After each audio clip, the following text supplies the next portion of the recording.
উনি উনার কবরে এখনো জীবিত অবস্থায় আছেন, হায়াতুন নবী। তবে আমরা এখন যেরকম জীবিত এরকম নয়, বারজাকি জগতের জীবিত। তিনি ইন্তেকাল করেছেন, মৃত্যুবরণ করেছেন নিঃসন্দেহে। তিনি বারজাকি জগতে চলে গিয়েছেন, কিন্তু সেই জগতে তিনি জীবিত।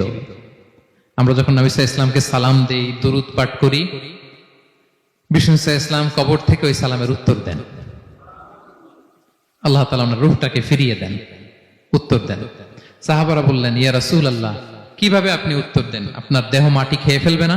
রাসূল সাল্লাল্লাহু আলাইহি ওয়াসাল্লাম বললেন, ইন্নাল্লাহা তাবারাকা ওয়া তাআলা হাররামা আলাল আরদি আজসাদাল আম্বিয়া। আল্লাহ তাআলা নবীদের দেহকে নষ্ট করা মাটির জন্য হারাম করে দিয়েছেন।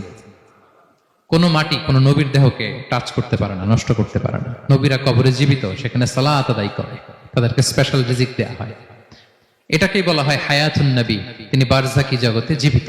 বিষ্ণু সাল্লাল্লাহু আলাইহি ওয়াসাল্লাম যখন এই হাদিস বললেন যে সবচাইতে যদি আমাকে কেউ ভালো না বাসে সে মুমিন নয়, ওমরে ফারুক তো অবাক হয়ে গেলেন। উনি কিছুক্ষণ আগে বলতেছিলেন যে ইয়া রাসূলুল্লাহ, আমি আপনাকে সবচাইতে বেশি ভালোবাসি, তবে ইল্লা নাফসি, আমার নিজের আত্মাটারে আমি এর চেয়ে বেশি ভালোবাসি। সবচেয়ে বেশি ভালোবাসি আমার আত্মাটারে, এরপরে ভালোবাসি আপনাকে। রাসূল সাল্লাল্লাহু আলাইহি ওয়াসাল্লাম বললেন, লা